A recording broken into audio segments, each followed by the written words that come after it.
markedly improved since he started on Team Dignitas, but even back when he was the coach of Gravity, I like the way he drafts. Right. Always seems to have very cohesive team compositions. Even if he's utilizing some lesser known picks, he has a very good idea of what is strong, and I feel like is usually ahead in the game in that aspect. Yeah, very good at flexing things, throwing a team off guard. Tanks and jungle get the focus as we come into this one. A little focus on Someday to start it off here. There's the Gragas as well. Could be Chasers, could be Somedays. We've seen the versatility of that champion coming about within the past few weeks. Yeah, and we have been able to see a few more target bans for champions on patch 7.5, having the fairly significant nerf to LeBlanc, which still has her seeing a little bit of play, but by no means is a ban. Graves has kind of taken the mantle of the champion we see banned in most games along with Shen, but there is much more flexibility to counter ban, or target ban rather, instead of just banning the OPs. Pretty slow pick, or I should say ban phase here for number 1. Camille goes out. What's going to be the toss-up? Remember with what we've been seeing lately is that Lulu, the Caitlyn, a bit of more Ezreal as well in the AD carry position. Yeah, very true. Lulu has been pretty insane, especially on this patch 7.5. Would not be surprised to see Lulu banned here, because if it's not banned, I think it is a fairly straightforward first pick for Cloud9. And quickly banned out to Sneaky favor the AD carry. Had a pretty interesting Ezreal game last week where he got himself into trouble sometimes, but is one of his tried and true. It would be a different pickup though if they want it. Malzahar being covered here, last 10 seconds. The C9 usually just takes their time anyways. Yeah, the Malzahar first pick would not be too surprising. He has been one support who has been pretty much in meta this entire year.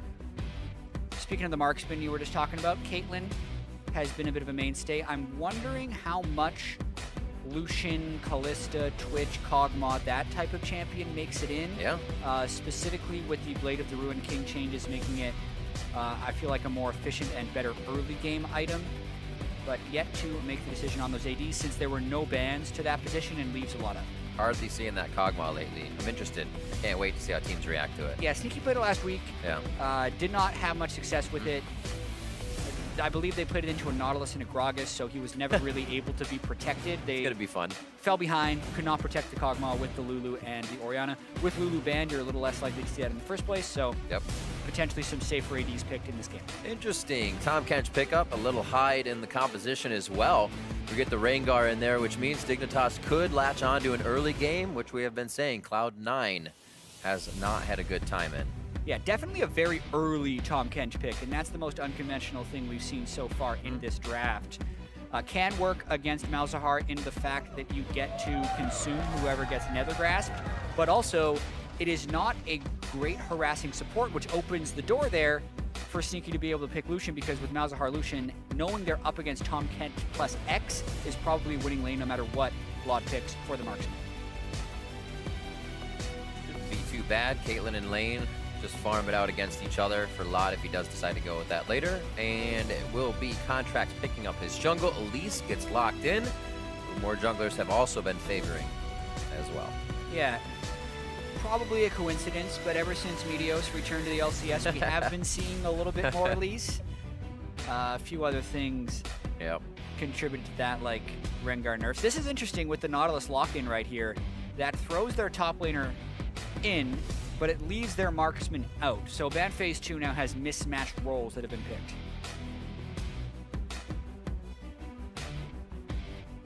It is interesting. They got to consider Ray's champion pool here. That would definitely not be a ban they'd have to consider if Impact were in. So Kled on that board. Probably focus out of Caitlyn and see what Lod can actually put into the bot lane. Yeah, I mean, it depends on whether or not Cloud9 thinks it is worthy to try and ban Lot out here. You always have to try and guess, you know, what is the delta between what you were banning versus what you're going to be able to get up, because inherently red side has an advantage in phase 2 of the pick phase, because they get first pick of the new phase as well as last pick of the new phase. So they get a lot of control of what they're doing here, meaning Team Dignitas will be able to counter pick their mid laner kind of regardless. So because of that, Cloud9 is trying to ban out the things that Jensen wouldn't want to lane against, because what this is signaling is they don't necessarily care if Laud plays a Caitlyn or an Ezreal or whatever would come after that, since there's only 2 bans that Cloud9 would be able to throw into that position. For sure. What is the last one? Make sure they hit against Keen. The stats for Jensen and Keen quite close. Jensen edges it out.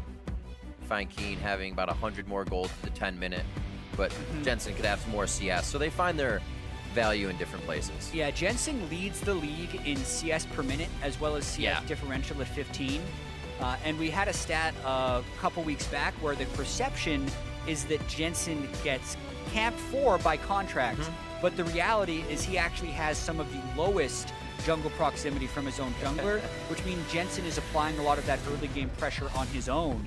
Beyond that, Jensen also has the highest CS share post 15 minutes, so he is a very commanding mid laner from a farm perspective. But this is what we're talking about. There are so many ADs, and if Team Dignitas was willing to leave something unbanned, they had something ready for it, and it's the Twitch. Exactly. It's very smart for C9 not to ban out the AD, knowing Laud could have something, but it's going to be a Twitch. Something we still didn't think he would fall back on. So let's see how Laud can play on this. Going to have some sneaky invis from the side of Dignitas, and the Jarvan getting locked in here along with the Orianna for sneaky smoothies last picks. The return of the Ray Jarvan. I think it's also funny how it's against Laud. The first time Ray pulled out the AD Jarvan in the NALCS, I think he killed Laud about, if memory serves, 1,700 times in the same game. I think that was the number. It was about 10, but Laud had an absolutely miserable Sivir game. Did we have a slideshow of that? Yeah, he was just straight up one-shotting him. Obviously, he's had a couple of games where the top lane Jarvan didn't work out, but this is going to be interesting because he's up against a tank, so we can't necessarily kill the tank, but when he gets to the rest of the game, that's a pretty lethal pick. Ooh, Elise mid. Orianna top. Look at that. No. They have until 20 seconds to switch everything around. We do see the Azir pickup. Actually, almost no hesitation here from Dignitas. That'll protect the back line from this dive-in from Elise. Jarvan trying to get back onto your Twitch. Yeah, Keen's had a couple spectacular Azir games this split. Early on in the split had a 9-kill game, which they were unable to close. Last week had a 10+ kill game, which they were able to close. So some pretty remarkable late game scaling from the Twitch and Azir positions, but that can all go away if a big Jarvan gets a Cataclysm and a Shockwave onto both of them at any point in the game. So Cloud9's composition, very lethal, but also very dangerous. There's a lot of squishy champions in this game and a lot of people who can kill each other, and very few kind of traditional tank line champions that we're going to be able to see. Lethal and dangerous for C9. Now we see it on your screen again here. Is this a composition that can bolster an early game deficit? What is their history? Or can they just take the lead from the beginning? How can they work this combo? That's the worry if you're Cloud9, because whenever you're picking a low tank team composition, you are more variable based on gold leads. If you fall behind and you're all squishy people, you do not have much of a fallback pattern, which is Cloud9 right here. So if they do fall behind and they don't have the burst to take out a Twitch or an Azir, they just lose fights 4 or 5-0. So Cloud9 has to have a strong early game, I feel like, to win this game. All right, hashtag C9 win, hashtag Dig win. We are on the Rift, and we're about to see how this game matches up. We are into week 9. It's crazy how fast we went through the spring split here, and teams have found themselves at the top of the standings, and a few, like Dignitas, trying to claw themselves into that playoff position here as we hit the final week. Exactly. You retouch on the match records of these guys. Team Dignitas comes in at 8-8, 6-2 in their last 8 though, so definitely on an upwards trajectory. C9 still holding on to that second place spot in the standings. If they take care of business this week, they will be the number 2 seed, but there is a slight chance that they can lose that seed and lose their playoff bye as they come into the week at 12-4. Dignitas could hit them hard here. They have P1 after this for C9, and Dignitas will be looking at Immortals, so not the easiest games for these two to end out the split. And fan support coming in for Cloud9 for sure. Another one of the games with Ray, they have a much better record with impact in the lineup. True. Ray is 4-4 in games that he has played in this split. He definitely almost provides a different aspect of the game. You see Ray doing much more split pushing for the team. Impact will be in the fights a lot faster. They'll leave Ray to keep that split push going, kind of yo-yo the aggression in the fights and kind of string a team out until they lose their aggression. Starting off now, minions meeting in lane. Let's get our farming. time to farm. Yeah. Looks like double starts onto the Raptor side. A little help from Someday, as well as a blue buff start. They'll know Contracts is doing that as Smoothie and Sneaky instantly in lane. So everybody should be able to stay safe here in the early game. Yeah, I mean, Law Next Special are going to get pushed in early, as almost always happens against a Malzahar. He just has to put the Voidlings on you, and you have to back away. So Sneaky will have a nice start to that lane. Getting the autos in. Just looking to get that first mastery tag on and see where the minion wave sits. Nice. Command move dissonance. Actually comes out on top of that one. Jensen will look to keep the pressure onto Keen. You know it's going to be hard to keep that lane as pushed. So he doesn't want to find himself under his turret. Yeah. Chaser opting for 3 buffs on the red side to start. He'll be left relatively low after this, so about half health. I thought maybe he would try and go for an early gank top with that path, but unless you get a pretty insane pull, you're going to be low as Rengar after that first clear. So he's recalling anyway, and Ray was luckily safe to be flag and dragging that deep into the lane at level 2. A little pressure from C9. They couldn't make their way all the way in, but just enough to keep Lod and Special in lane. Good job by Smoothie to get himself into a good position. Yeah, and a smart counter jungle by Contracts. I mean, Rengar does usually struggle with his early game health, so he's either doing that 3 camp on the top side, or he's trying to do a full clear. If he would have done a full clear, Contracts would have been in position to kill him most likely. Since he did the 3 camp clear anyway, Contracts was able to get that counter jungle in. So a good knowledge of what Rengar is capable of in the jungle, able to steal the blue buff, and now maybe even prep to kill him if Chaser shows his face in the river. On the contrary to what we usually see. He missed the cocoon. The cocoon misses as well. That's going to be Chaser able to use the brush if he gets himself back and forth to deny damage. The repel goes down. He looks to get himself again. Flashes from over the wall. Now Keen's stuck. He's good to go. Looks like his special will get himself out. Chaser slowly coming back through the bottom of the team. Lod getting through invisibly, but he's not getting himself to a good spot. Special throws down the gray health. Should stay alive. Sneaky with a few more shots behind the turret. They can't do much. A great exhaust coming out as well. Flashes forward. They could be able to work on that later, but now C9 is left to scurry out of here. Teleport from Someday. It's late, but is it just in time for the low health bars of Cloud9? Someday with a lockdown. Next one onto Contracts. That's the last repel he'll be using before he goes down. Trade of buffs once again over to Keen, as he's looking good in the mid lane now. 10 players bot lane, 4 minutes into the game. That escalated quickly, I would have to say. Watching this one, I don't think Contracts expected Chaser to come out, so they both revealed and surprised each other. And Chaser got a lot of use out of his ferocity here as they're both trying to juke in and out. And because Keen entered first, it did force the repel from Contracts a little bit, delaying that kill. The rest of this fight ended up getting super messy. Watch right here, though, as he flash follows X Special with his EQ and still gets the knockup, which is what kind of allows him to get this kill. But here, everyone kind of thought Sneaky was going to have it, but X Special held his exhaust and ended up delaying the kill long enough that the flash had to be used. And once that happened, the very late TP comes in from Someday and actually turns the tides of this fight, since Team Dignitas still had all their damage dealers up. And in an elongated engagement, it is actually Team Dignitas that come out ahead of this with the 2-for-1. If you say those tanks are going to come into play, they still have quite a bit of HP and resistance in this early game. And those are the ones that stand tall as they come in late. They look to tag on this advantage immediately. Oh no, Contracts is on a ward. Both teams. Oh no. Same thing. Cocoon hits Someday. He's still going to be able to lock down Contracts. An instant explosion as Contracts basically just got back onto the map. Ray gets locked in. He's got an assist from the last fight, but now he goes down. A long walk back to top lane. His teleport is also down. Yeah, and what a play by Chaser to be in that spot. Yeah. A lot of the jungle game is mental, and it just worked out so well because Contracts went Boots Mobility Rush, which is a very gank-heavy rush, but Chaser doesn't actually know that until he sees him. The fact that he just waited in that brush, warded over the wall, was patient enough for Contracts to jump right into him. Once he made that jump, it was going to be a win for Team Dignitas. And the fact that Ray was also up there to go for a gank was just icing on the cake. This is exactly what C9 didn't want to happen, where Ray falls behind early as well as Contracts, because now Someday gets to a point where he can not be threatened by Ray as the Jarvan.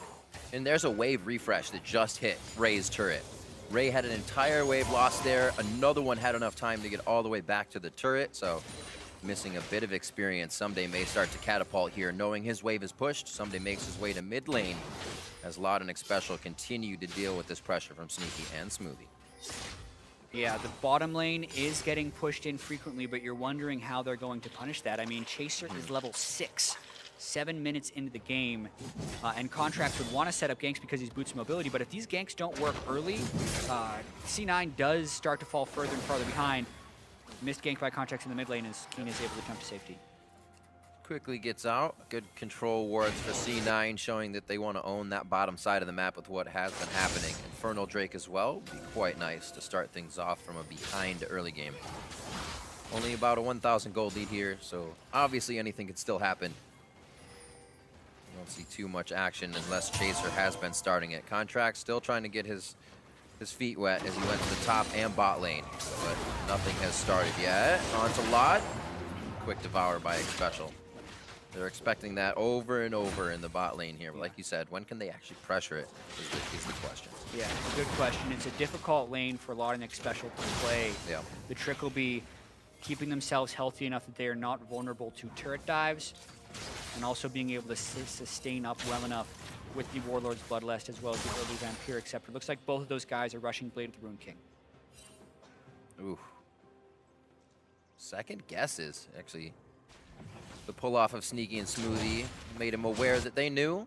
So those control wards coming into play for C9. They might just brute force dive this. Yeah, as top wave, once again, they know Ray does not have much. He came back with a longsword on the last buy, so he'll take the full damage and go down. Teleport to come back this time, however. Wow. I mean, we if talk he about... wants to, he can go down again. Yeah, he most likely will. We talk about fallback patterns and how the top lane Jarvan doesn't really have them. This is an example of why. So now that Ray is doing the 80 Jarvan and does not have tank stats and is not building towards tank stats, all it takes is someday to land any CC onto him, and that buys the time for Chaser to go in and burst him down. Very quick first turret for them, a very easy gank. Looks like it's giving up the Infernal Drake, but that, I believe, is a cost worth admitting for Team Dignitas. Doesn't change Cloud9's historical being behind in the early game, but it does help them not having most dragons, that first dragon in the early game. Quite low on that as well. Trade over to Smoothie. That was close. Yeah, 7 health. Calculated. Not even close, baby. When we say. Not even close. 7 health on the elites to prevent the execute, but there was no enemy threat arriving for that one. You just have to make it interesting. So we'll pick up the first one, but we can't do it fundamentally. It's got to be fun and exciting. 5-1 here, just coming up on to 10 minutes. Like you said, top turret for that dragon is Cloud9. Try to get a few things back for the loss of the map.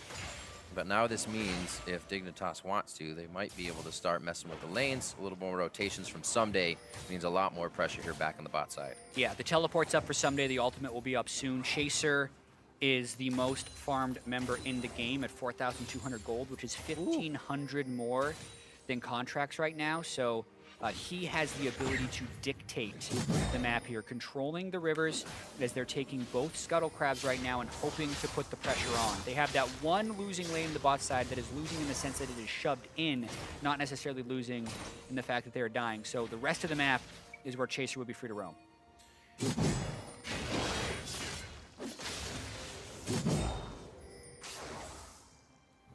These fights not going to look good for C9 soon. Someday can finish this. Sunfire Kate, 2-0-3, probably sitting on a bit of money as well. And he is going to be unkillable. Long fights are going to favor Dignitas. C9 is going to have to find a way to dance around these fights and use every ability to disengage, really, to get the victory. Yeah, one potential saving grace for C9 is the fact that if Ray is still able to get some farm, their burst of damage onto the Azir and the Twitch can be lethal, but they are falling dangerously far behind right here. That's 3,000 gold by 11 minutes. Sneaky's still not even up to Blade of the Rune King. We'll wonder if he goes for the Black Cleaver or the Trinity Force next. Either way, it's a pretty early to mid-game spiking build, which is where they really need the power so they do not fall further behind against the Nautilus and the Twitch. That's a good point. You take out Keen and Lod, and you're left with Tom Kench trying to lick you, and Someday just hitting you with a big anchor. Not too much damage to follow through, but highly conditional. Wow. If they were to find those two on the backside. A lot of defensive wards here for Cloud9, as you see the majority of them inside their own jungle. actually feeling like Dignitas is going to invade or make an error enough for them to come back in this one. Yeah, that's an incredibly early QSS by Keen. Really just wanting to make sure he doesn't get flash ulted by Malzahar in any type of comeback attempt for C9. So Keen is hunkering down in the mid lane, saying he's staying there for a while and is just going to try and keep pushing out and farming. Because he's not doing much else with Berserker Greaves in a QSS. As I say that, you see Smoothie. He just littered the top There's side. on a ward! They're going. He gets Chaser. Gonna be the Devour. Forgot about the Kench. He has been unbenched. No teleport coming in. Whoa. Sumday's already here. I blinked, looked topside to see if Someday still had teleport, and that was Contracts going down. Especially with the gray health to bait in something else, but he baits himself in. Goes down on that one, and the entirety of Dignitas pulls back in a 1-for-1. Yeah, a good flash devour by Xpecial at the start of that to save Chaser. That's why you bring the Chomp Kench about against Malzahar. A bad Abyssal Voyage. No one wanted to join him on that journey because there were 3 or 4 people he was jumping into. Trades it back after making a good play. Upgrade on the Ruby Sightstone for him. Look for a little HP and more vision. You see this here. Quick hit on Chaser. Yeah, eats him out of the Shockwave, which is why I feel like Team Dignitas looks so confident, and it's why Chaser was willing to jump in with full health. But once they do this, who's going to follow through? Like, they could bring a Nautilus there, but even then it's just going to be 2 people, and they're going to be jumping into a Malzahar silence, which is kind of exactly what happened. So not everyone on the same page right there for Team Dignitas. He also went real quick, so I don't think he gave anybody a chance to jump in. It was basically, I'll slow him, let's all follow up. A little too crazy. Sometimes we do it. Get ahead of yourself. They still have quite a lead here in gold. Hopefully not losing their map lead. C9 has been able to kind of wrangle up Dignitas in the same spot for their fights, which is kind of how C9 gets back in a game. You start doing what they want on their terms. And here they are to slow the game down again. The lanes are pretty much evened out. That was a teleport from Ray that was on that last play, so Someday does have his. Yeah, that opens the door for Someday to make plays in the bottom lane. However, Team Dignitas do not have very good deep wards for him to teleport in on. It does feel to me right now that even though Team Dignitas jumped out to an early lead, they do not feel obligated to push it too hard because they do have Azir Twitch, 2 incredibly potent late-game scaling champions, as well as the more well-formulated late-game team fight with Chomp Kench and Nautilus to tank. So they jumped out to an early lead, and they're just using that as a buffer so they can make it to the late game, is my read on how they're playing the rest of this match. Does have to feel good. As long as at that point you don't make that one big mistake, right? It's either you pressure a lot and secure that lead, or make sure that fight you feel is going to be in your favor goes in your favor. Here, bot lane, expecting this pressure to come through as Sneaky and Smoothie have just been handing it to Lod and Xpecial. Only 10 CS behind, so still faring well for the amount of pressure. Here we go. Team Invi is looking to get some work done on the side of Dignitas. Yeah, Dignitas would be walking into a counter gank if Chaser goes for this right now. Ooh. Remember that teleport's there from Someday. It's going to be a long walk for Ray. And Keen is just off in the wings. He is completely seen by wards, though, so C9 is privy to his movement. It looks like he pulls off. Everybody's going to calm down. No ganks coming in here. But like I said, C9 going to that bottom side, continuously pulling Dignitas there so they can get this engaged. Yeah, and this could be big. Second Infernal Drake up. Now Team Dignitas pulls the trigger because Ray can't match. C9 has to run. Just missing the anchor. Chaser decides to go in off the ultimate. He gets hit, devoured up by Xpecial. Shockwave brings them both back in and Ray's into the fight by himself now as he makes it over. And it looks like he may go down. He did not get Lod, so Lod's able to deal the DPS from the side. Smoothie very low as well. Gets out with a sliver of health. But the soldiers move forward by Keen as he grabs himself a kill. Ray falls as well as he went too deep. And it looks like the 2 members Sneaky and Contracts limping around as Jensen they want to looks to play babysitter, trying to protect all of them. And he may not be able to do it. They go for Jensen first. Take the shields out of the fight and find the rest of the members. C9 with an ace. Or I should say Dig gets it. I was going to say it's clean, but Chaser did fall. Yeah, but still a massive win for Team Dignitas. I misspoke at the top of that. Ray's teleport had returned from cooldown, but it was still the smart call for Team Dignitas to go for that fight because they had that early game lead and they were able to get the type of fight set up that they desired. Watching this one more time, everyone on C9 has to run because, once again, it's not like Ray can just teleport in and immediately be a tank threat. So, yes, Chaser gets eaten, but when Ray comes in here, he's a he's an AD Jarvan, so they are able to just turn damage on him and get a lot of it. And then Someday is actually zoning out 4 along with Keen on the other side. So Ray unable to really make an impact when he comes in. They still have a good ability to turret dive here. Keen tanking turret because he's the highest health, actually quite smart. Chaser does end up going down, but it's worth it when they get 3 under the turret. And just a well-executed fight overall by Team Dignitas. You just see Ray did get teleport quite quick once that fight started, but you can see putting the instant of pressure on it a few seconds later than some days really made a difference in that fight. Both TPs down. Again, Someday should come back up just a few seconds sooner.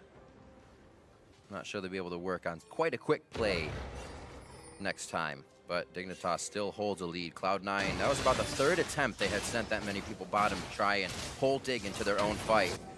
Dig said, all right, we see what you're doing, and we'll take the fight. Yeah, and this game is still speaking to the trajectory of these teams throughout the second half of the season. Yes, it is a second-place team against a fifth-place team, but if you look at that second half of the split, Team Dignitas has been looking better. Cloud9 still having some of those early game issues, but it is getting worse in this sense. Chaser, again, with an incredibly potent early game, really doing a lot to vault Dignitas into these winning positions. And a 5,000 gold pre-20-minute game, especially when Cloud9 has picked this composition, which is very mid-game focused as far as getting Jarvan, Elise, and Lucian to the points where they can immediately threaten kills. It's going to be a really tough one for C9 to fight back from. Yep. So good on Dignitas as well, staving off aggression in the bot lane. We saw some turmoil from Dignitas' bot lane here at the start of the season, seeing a pain point there as if Keen carried or Chaser was able to get something going. But like you said, everything is helping, and with the 9th week now, final week, teams have also figured out C9 a little bit more. The strength of their plays not as potent, and that early game, teams are realizing if they can get a lead, you just have to hold on to it. Yeah, and looking at how C9 is played, I mean, a lot of it, this isn't necessarily true for all teams, but a lot of C9, as you see an invade from Sunday, they're actually going for a kill. Rengar ultimate, how far will they chase? They call it. Bramble back. Yeah, you see a lot of C9 and the way they like to play. C9 like to play so much through their lanes and then just get to mid-game where they feel like they've been better. So as far as percentage of games total CS, they're #1 in the league, even though the rest of their early game isn't that great because they're not super active early game on the map. What I feel like is happening a little bit in North America is teams are becoming more active in the early game, and C9 is having a harder time keeping control of the map, so when they get to mid-game, they're losing control of the map a little bit more. Jensen has still been solid, but all this swapping around they've done with Ray and Impact, I feel like their top lane has been rather inconsistent and underwhelming throughout a lot of this split. And then you have teams like Team Dignitas who are coming in with a lot more cohesion on the second half of the split, whereas it feels like C9 has been a little bit more stagnant. Not able to find kind of the same role from each one of the lanes. As you say, they play for the lanes, and that's something we kind of should see the win coming out of.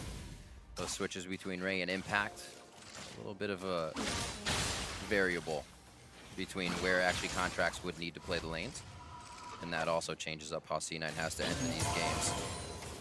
Yeah, I mean, at the very start of the split, Sneaky and the rest of C9 were saying, we think we're going to have a slow start because we know Contracts is good, but he is new to the NALCS and he needs to adjust to the competitive environment. And then I think everyone was a little bit shocked that they started so well, 8-0, and now we're kind of, at the latter half of the season, recognizing the growing pains of trying to get into that system, and Contracts is getting a little bit figured out by some more of these junglers in the North American LCS. That's very true, as well as do these kind of, as we see C9, one of the top teams that should lock in that spot. How does this work in a best of 5? When you can attack Contracts a little bit more in these games. Make sure if picks and bans and a few didn't go well, you can pinpoint that aspect. A little bit of a pinpoint over near the Baron pit here. 21 minutes in, Dignitas look to make another engaged shock. Big shockwave! Remembers that gray health is basically everything. Someday to the backside is Keen again, shoves the soldiers forward and slices. Dices Cloud9 down. Contracts the next one to go here. Someday continues to tank the flash forward as he picks up the kill for himself. They will go down as they went a little deep here. Boy. And someday won't be able to get that last shield down tight to the depth. Falls. And Ray now trying to pick up some kills. What is this from Dignitas? They have given the game back over to C9 in a sense. Yeah, we're getting ahead of ourselves talking about how the playoffs and best of fives is going to factor, and still know that C9 have some of the best team fighters in the league. If Jensen would have been a little bit closer, he would have been able to see Laud there through the camouflage, but started this fight actually looked pretty good for Team Dignitas. The SX Special gets a little bit caught up, but immediately Team Dignitas looked to turn. And the shockwave from Jensen was massive in that it hit 3. Then the back of the fight, though, was looking better for Team Dignitas because Someday came in along with Azir and Rengar, and they eliminate 2 people. But what happened next is, I believe, the wrong person got turret aggro here, so it's on Someday as he moves in.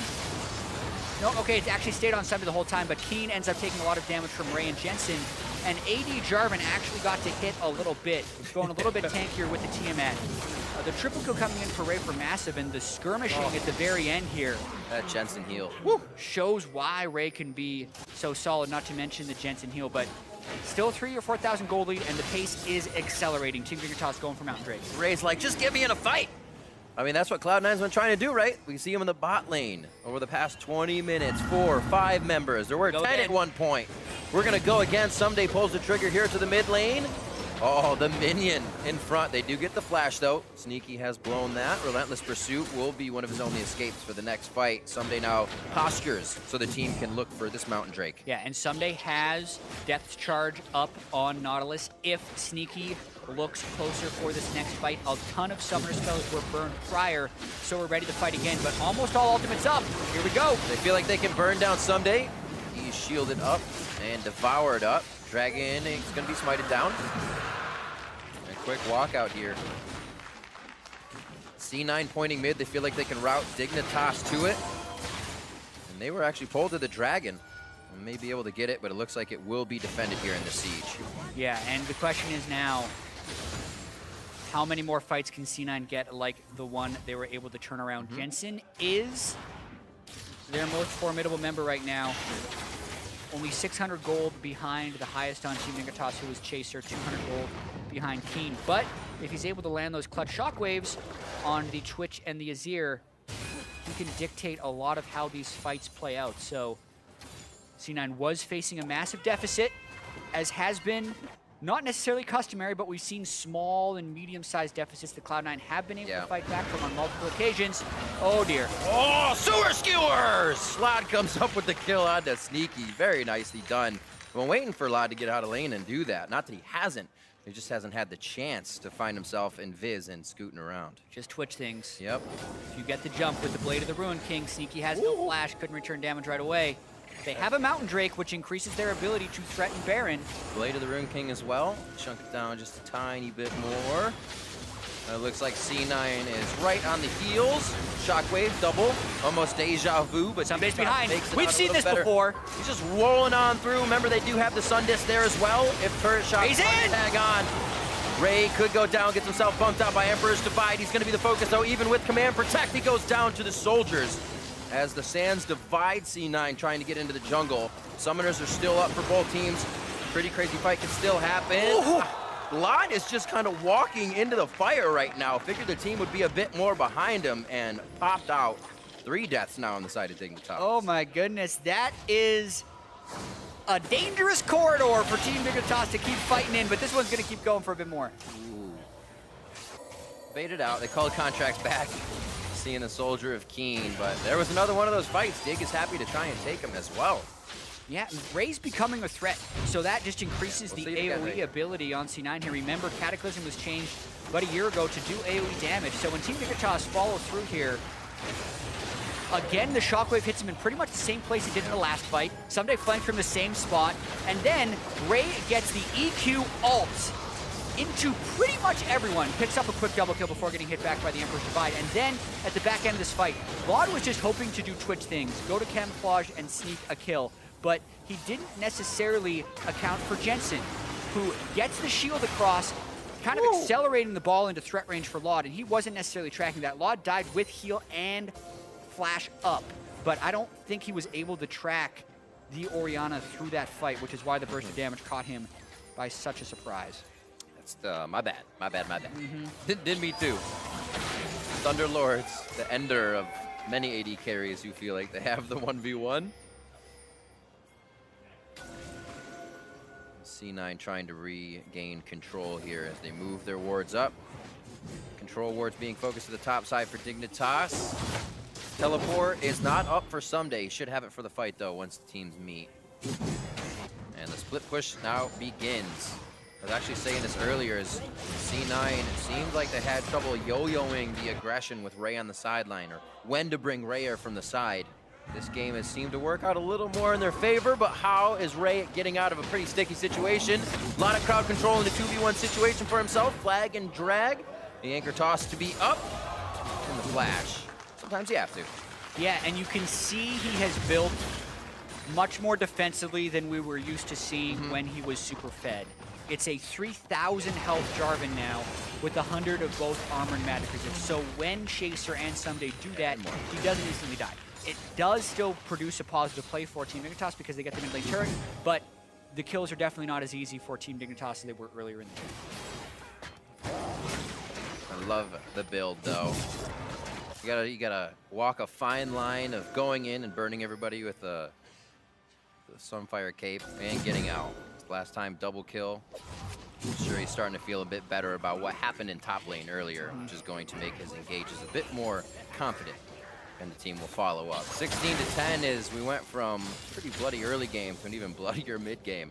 Yeah, the fights do not stop. Mid still stands here on the side of Dignitas. They've done a pretty good job at keeping their turrets up, as most of the focus has been on the champions themselves.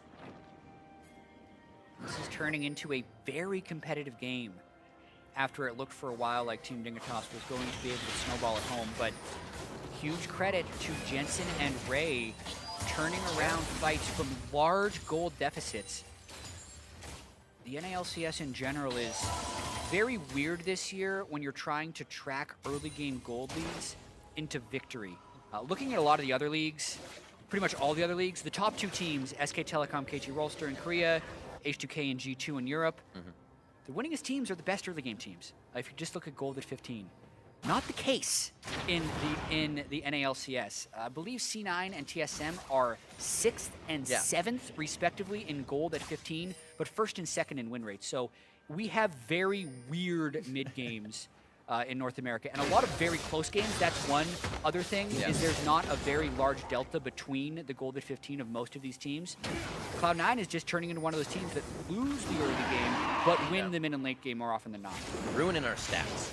It makes it much different than it's ever been before. That's true. We even have a team in Envy who is 1st place in the league at killing the first turret, but last place in the standings. I think that's another one that I don't think has ever happened before. It's been a weird year. Indeed it has. And it can only get weirder. That's the best part, That's the best part. It doesn't stop here. 30 minutes, 3 Drakes now to Dignitas. Great control over the objectives. Cloud9 was able to get the first Infernal, which pretty big help now that they have been falling behind. The extra damage is going to help anywhere at this point. And Dignitas, power in numbers. They waited for C9's wards to be in, C9 to leave, and Dignitas by the book goes back. They're rushing it. Jockeying now for position. Oh, how did he do? The Emperor's Divide pushes him out, but in the last moment, gets the smite down, and the fight ensues. Smoothie goes in, gets the Death Grasp down, but he's gonna have to back out of this one. That's Ray going down. The team has to assess now. Can we get onto Someday? Yes, we can. Dissonance over to him. That's gonna be Chaser going down as well. And it looks like they're gonna be able to continue on this fight. One more falls. That's going to be special as Keen and Lod get themselves to safety, but Baron to C9. Wow, Contracts has been so clutch with Baron steals. Last week against Envy had multiple objective steals in the same game. This time barely gets in a range to smite, basically 1v5. Team Dignitas was so set on burning the Baron and then fighting, the Contracts was able to sneak in and turn it into a 50-50. Now C9 take the lead. They were down 6,000 gold in this game, Riv. That is absolutely crazy. I wonder if we can actually get like the smite range in a replay later on the analyst desk to show where he actually was in terms of length. Yeah, because this is crazy. Through with Deadman's Plate, Runic Echoes, and Boots of Mobility. They exhaust him, that doesn't matter. Oh, he flashes in. Okay, so he was pretty close. We don't need to see that. Flashes as he gets Emperor's Divided. to get the smite steal. And then Team Dignitas is still pretty healthy for this. So in an ideal world, they actually still kind of turn and burn the Baron. That's one of those situations where they think they can get into time. They just cast the Emperor's Divide earlier so that he can't flash over. And then when they did not have Emperor's Divide, it was harder to appeal for the fight. C9 really started to turn it on. Jensen getting very, very fed. And remarkably, Cloud9 had the lead. And you can't say anything for that call on Dignitas. 2 Mountain Drakes, Infernal, it should be burned down quick. The Emperor's Divide should kick out Elise. That's the call.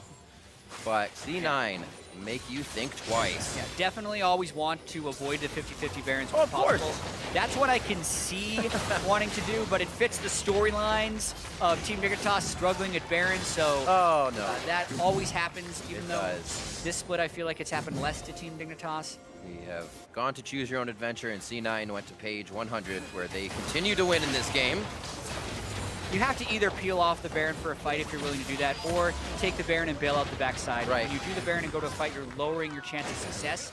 Team Dignitas probably thought they were going to win the team fight anyway with the Fed Twitch and the Fed Azir, but it was just not to be. Still, mistakes made by C9. The Rengar is there. Lod could pop out of nowhere. We saw him take down Sneaky earlier. I think C9 is going to play a bit more safe to prevent those things from happening. There are still options on both sides to get back into this game, though. C9, as they pressured down mid, that turret stood for some 30 minutes. And now that they can get the map opened up and move quickly between the inner turrets, I don't think Dignitas has much chance to stop the siege. Yeah, and C9 is just playing these team fights so well.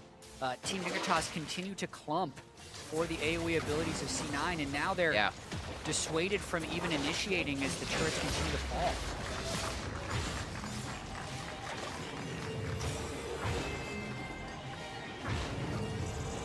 Rocket almost finished up here for C9. That redemption is there, so they can stay a little bit longer in these fights against Dignitas' tanks. A few more core items coming in. Nice job. That death cap on Jensen is super scary if you're Laud. No magic resist. He's got Hurricane Blade of the Ring King, Infinity Edge, which is a little bit of critical mass for Twitch, right? When you hit that point and then you turn on your ultimate, you're hitting multiple targets and you can obliterate a team. However, as soon as you do that, you're standing in one place and there's a Jarvan and Orianna that want to kill you instantly, and they can because you have no defenses. So it is a highly volatile team fight state right now. And the way that Dignitas has actually been taking these fights, Jensen's ball finds the back line. We saw the 2 ults just near Baron Pit, so you are correct to think Lot could be in a very big danger here as we start this one off. Remember, Keen has that Quicksilver Sash to try and keep everybody safe. He got that very early as he feels he will be a big controller of these fights, as Azir does. Few back to mid lane. Looks like top won't be pushed for the time being here as Someday starts to join with everybody else. 50 seconds on that Elder Drake. Control over to Cloud9 at this point. Absolutely. However, if they do get the other Drake, it's a weaker version. They just have the 1 Elemental Drake stack on Infernal. Yeah, and how much do you want to prevent that as well for a 3 stack? Yeah, how much do you care? I think so much of it is, right now, less about the other Drake for C9, although it's important, but more about being able to set up the right fight. Currently, C9 have good wards within the jungle, and they control the corridors right now with the Jarvan, Orianna, and Malzahar. So if Team Dignitas doesn't get the right flank off for a fight, things get very messy very quickly. Ray hovering just on the top side of everyone here. Props to Ray for keeping a very confident mindset in this game as he was aggressed on. Very easy to try and make those engages later in the game, just off of still wanting to make a play. I had a bad early game, got to make that play. Still making the right choices. And the team has really been able to catapult off of a few double kills he's had starting these fights off. Although crazy, that's what we expect from Ray. It's going to be a crazy engage. Exactly, and he has recovered. He's a very bruisery Jarvan, but still packs a decent punch that when combined with an Orianna can burst out pretty much anyone. Ooh, Sneaky, very good start on the side of that fight.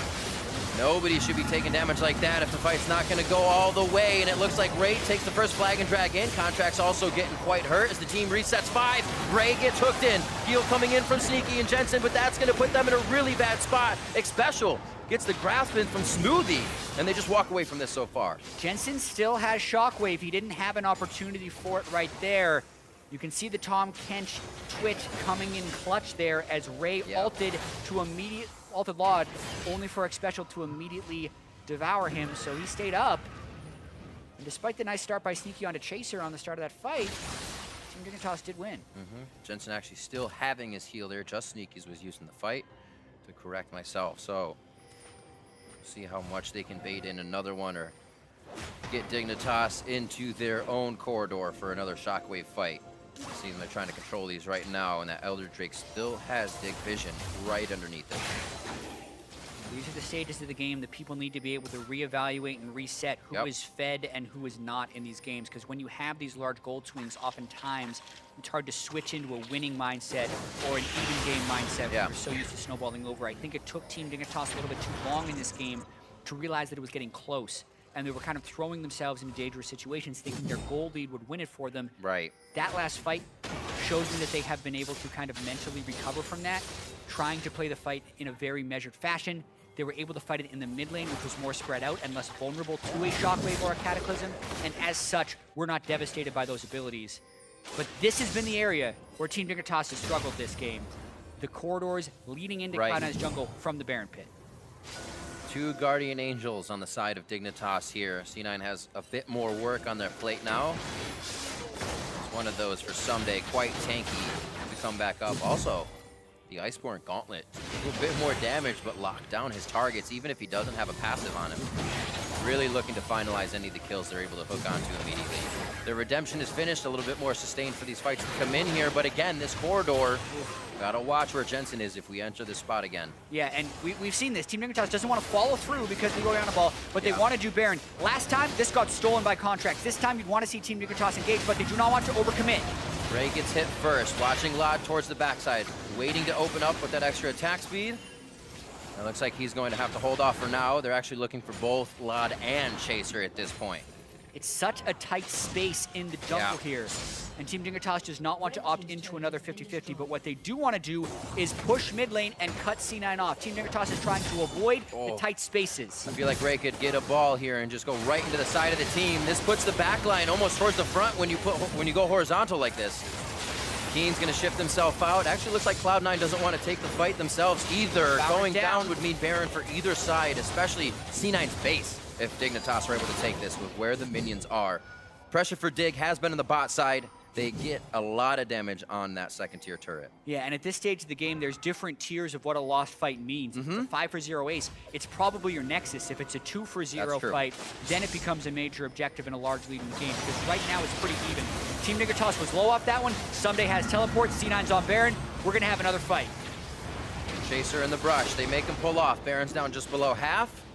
It looks like it'll actually stay there for a bit because of the Voidlings. And it's just jockeying for position here. Everybody's flexing their muscles. Who's going to make the first mistake, or I should say good move? Getting in, though, I feel like would cost you a teammate at this point. Yeah, and we're seeing a lot of patterns in this game. C9 hoping the Team Dignitas will get caught in the jungle. Dignitas recognizing that's not what they want to do, so they're changing it up. There, Someday kept them interested for long enough and allowed the Twitch Azir with double Mountain Drakes to just melt that Elder Dragon, and now Team Dignitas might think they're strong enough to force a fight where they have lost it previously. Baron has just kind of been peppered the past few minutes here by both teams. I feel like it could really be the finalizer as we go back to it. The rest of Dignitas now to exit the base, and full inventories mean less control wards here. Teams are to stick together and use the vision they have. Yeah, a couple of things here. Laud has gone with Zeal to start his final item instead of any form of magic resistance, so he is still incredibly vulnerable to getting blown up on Jensen. That increases the stress on X Special to stay next to him and eat him.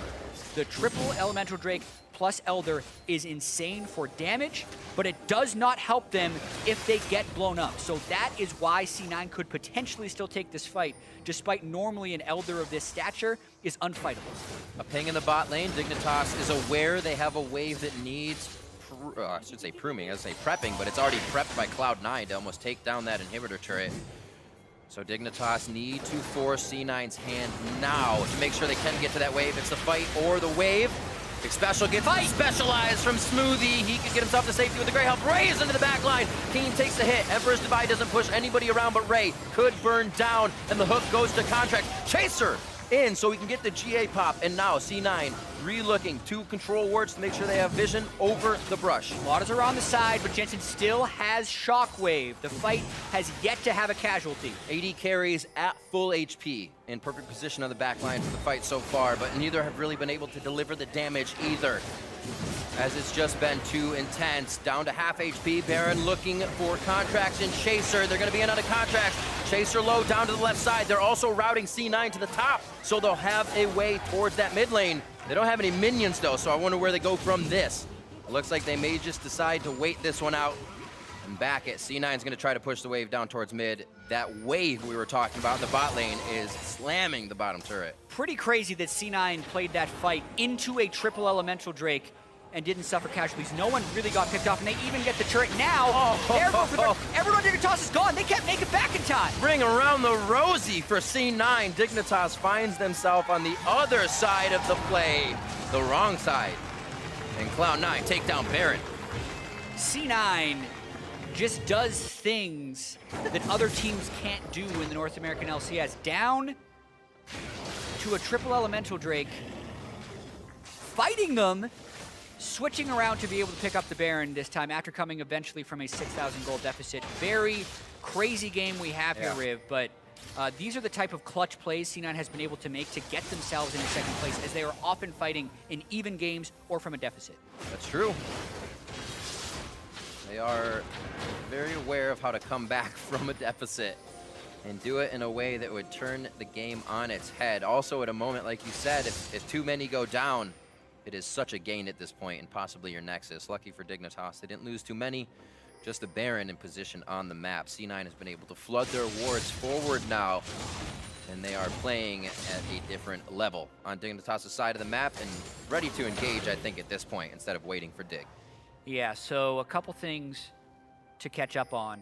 Jensen's build is full, so he is pretty much at max one-shot power. Laud completed his Phantom Dancer. Still no magic resistance. You're not expecting to get anything soon. X-Special has no QSS. So if you can lock down X-Special, he cannot devour Laud if he opens in the wrong spot. But Laud, because he's playing with no defenses, is so far back. Chaser got caught during a flank! Oh, the Nether Grasp and the 4 pylon onto Chaser. Very questionable flank right there. Now they're in tons of trouble. That's probably game. A solo kill coming in for Jensen. That was the immediate dissonance into Shockwave.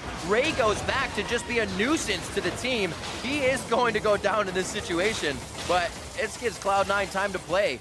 It looks like they're going to be taking down the inhibitor on the bot side and the middle, if they aren't just going to go for the Nexus turrets with the Baroned up minions now. Yeah, Laud needs a way to clear these minions, maybe with spray and pray. He might not even need to focus on the fight, but he's going for a fight, gets exhausted. Smoothie's the first hit. He's hardly doing any damage. Lock it onto Command Protect, and Laud is finding himself basically hitting brick walls on the backside. The Redemption goes down as the last bit of effort to save the members of Dignitas. And C9 is looking for the last Nexus turret. 15 seconds on Chaser, 20 on Keen. How low can this team, Dignitas team, get the C9 team? They want to be able to end. Getting to the Nexus is almost too much pressure with these spawns, but they're trying to get the kills in now. Laud gets hit immediately. That's the shutdown. That's the attempt for Dignitas to stop the siege. And Cloud9 holds their breath in the early game to find the kills, find the fights, and the Baron to end game 1 over Dignitas. Boy, that was a very interesting game. Yeah.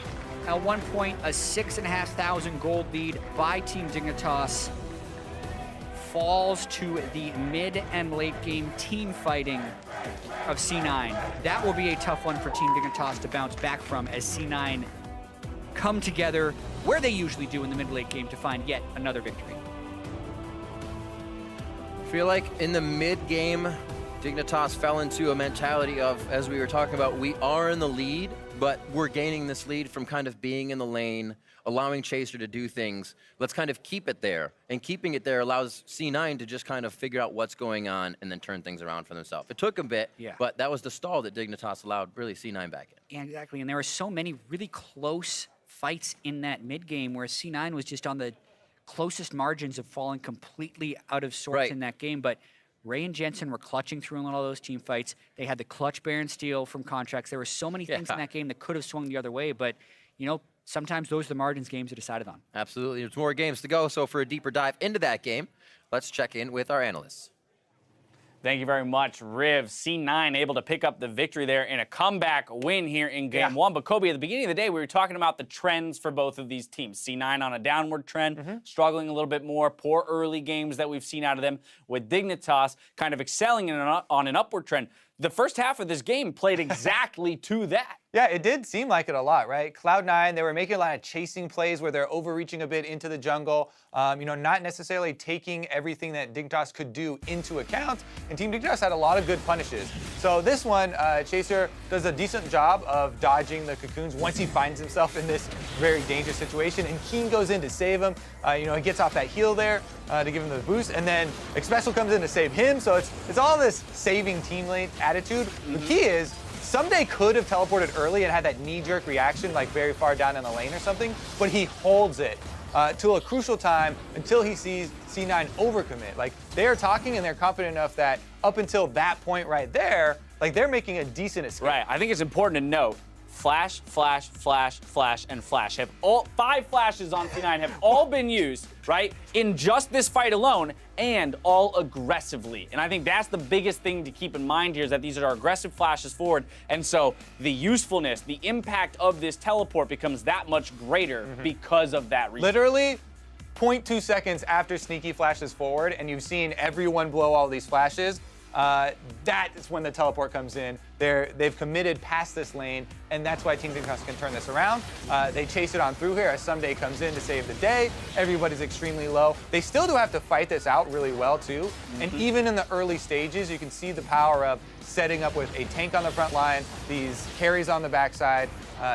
Laud and Keen are able to chase basically behind Someday and clean up most of those kills. However, then the mid game happens. Then the late game objectives come out. Before we get to the mid game, though, I think it's important to recognize here that this is elements of the Dignitas, team play that we've been looking for and have seen improve. That is very clearly good communication, right? Because it is communicated that the flashes have been blown, or Someday is actively watching that fight, uses the teleport to their advantage. They come out in a 2-for-1 out of that fight. Great. We've got control of the early game. We even saw, beyond that, a couple good moves to extend the gold lead. But once we get to that kind of mid to late game global objectives, right, around the Baron, around the Dragon, that's when things start to fall apart a little bit for Dignitas. Exactly. And there were a couple before that as well where Xpecial goes in on his solo Tom Kench mission, and you get like, it doesn't matter too much because they're so far ahead, and then, Laud's trying to 1v1 or something, you're like, okay. Right. But really, the crucial thing you're talking about, when it comes down to it, late game objective fights are what matters in this game, and Team Dignitas had a very large lead that they could have used to try and secure this game. That's the thing. You can have a 10K gold lead, but just a single smite we've seen in the past can definitely turn the tides of a game, and at 30-30 contract, stealing this Baron, also netting a 3-for-1 for C9, really did make that exactly happen. We're showing this again. Honestly, I don't think that this is such a terrible call. Everyone's like, oh my god, haha, Team Dignitas Baron throw, blah, blah, blah. Like, they have 2 Mountain Drakes, an Infernal Drake, Azir, and Twitch super fed, plus they've got that control ward turning off the ward.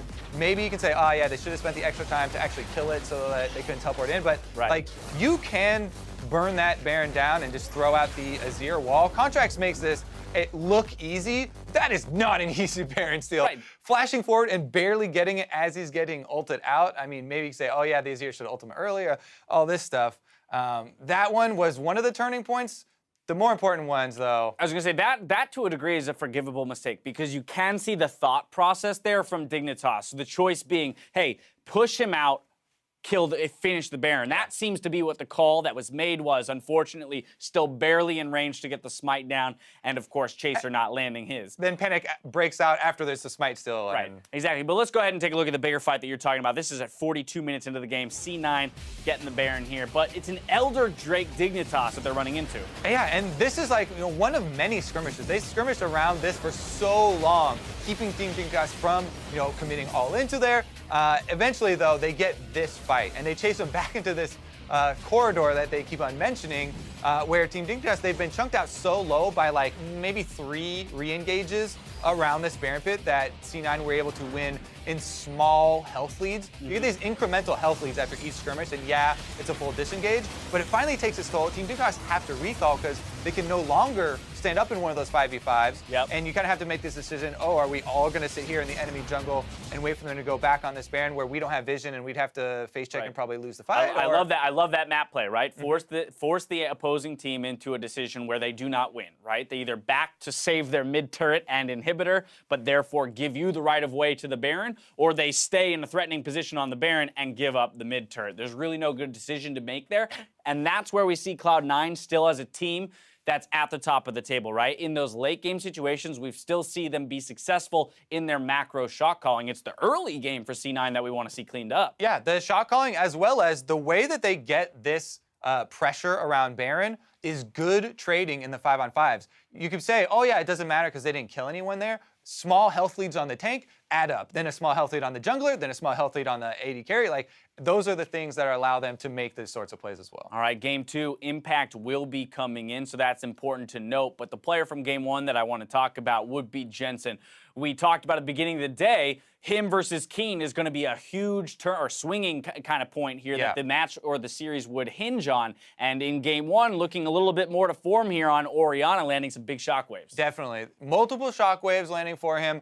He was a big part of a lot of these trades as well, by the way. He starts it out with a shield on an ally so they can go into trade and then moves his ball from that ally to get his damage out. So he's the one who gained a lot of momentum in those skirmishes as well. And while Contracts had this miracle steal, he had a pretty bad mid-game, so he's not going to be able to get it. At the end of the day, though, if I'm Dignitas, I don't think I'm leaving the stage here ultra upset about game 1, right? Yes, it's a bummer that we got the loss. But if I'm looking at how, the story of the game up to that 30-minute mark, having a gold lead, I would still be confident coming into game 2 that, hey, if we clean up just a little bit and become a little bit more consistent in our mid-game, or rather conservative in our mid-game shot calling, that we might be able to close out games 2 and 3. Definitely close. Problem right now is that close is not going to cut it because they have to win these games because they're the one in that race for the final playoff spot. Very true. Do or die time for Dignitas. We're going to take a quick break, but we're going to step away for a quick break. When we come back, Team Dignitas